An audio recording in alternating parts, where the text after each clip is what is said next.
এই ৩১ দফা এটি হচ্ছে আগামী দিনে বাংলাদেশ কিভাবে পরিচালিত হবে, বাংলাদেশের জনগণের দীর্ঘদিনের আশা আকাঙ্ক্ষা প্রতিফলন ঘটবে এই ৩১ দফার সংস্কারের মাধ্যমে। প্রিয় ভাইয়েরা, আমি আপনাদেরকে অনুরোধ করব, আপনারা এখানে যারাই আসছেন সকলে কোনো না কোনো ইউনিটের দায়িত্বপ্রাপ্ত নেতা। আমাদের নেতা দেশনায়ক জনাব তারেক রহমান আমাদের প্রতি আস্থা এবং বিশ্বাস রেখে একটি ৩১ দফার এই ছোট্ট বইটি আমাদের হাতে তুলে দিয়েছে। এখন আমাদের দায়িত্বটা কি? আমাদের দায়িত্ব এই ছোট্ট বইয়ে আমাদের সকলের প্রচেষ্টার মাধ্যমে এই জীবন দান করাতে, প্রাণ ফিরিয়ে আনা, এটা আমাদের দায়িত্ব।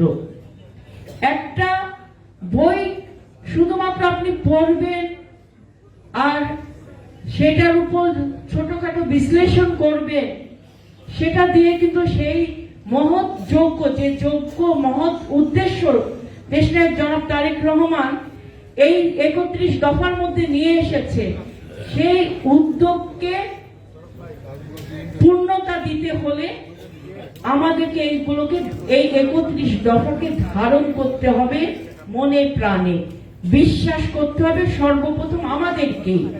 এই ৩১ দফা কিন্তু এত সস্তা না যে আমি পড়ে ফেললাম, মানুষকে বুঝিয়ে দিলাম, আমার কাজ সম্পাদন হয়ে গেল, সেটা না। আমি মনে প্রাণে বিশ্বাস করি, আমি বিশ্বাস করি আমরা যেন এটাকে ধারণ করি এবং এই ৩১ দফার ভিতর আপনার ভিতরে ত্যাগ স্বীকার করার মহিমা আপনার ভিতরে আনতে হবে।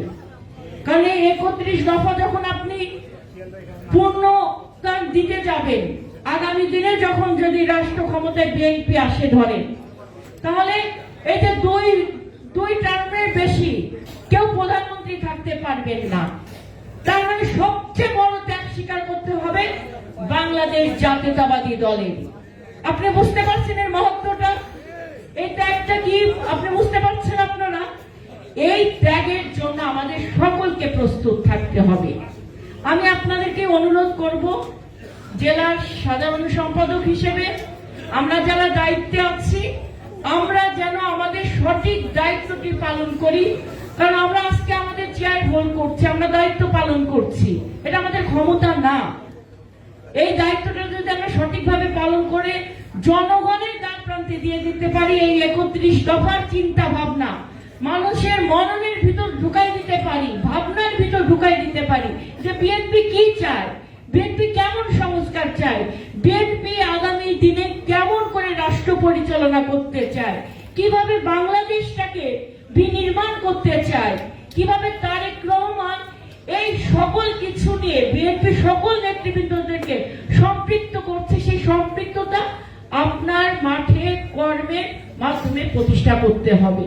অর্থাৎ এটা আমাদের ওয়ার্ডে নিয়ে যেতে হবে, এটা আমাদের গ্রাম পর্যায়ে নিয়ে যেতে হবে, পাড়ায় পাড়ায় নিয়ে যেতে হবে, বিশ্লেষণ করতে হবে এবং মানুষের ভিতরে আস্থা সৃষ্টি করতে হবে যে আপনি যে ৩১ দফা তারেক রহমানের সালাম দিয়ে জনগণকে বোঝাতে চাচ্ছেন, আপনি নিজেও সেটা বিশ্বাস করেন, আপনি সেই পথে হাঁটছেন, এটাও বোঝাতে হবে।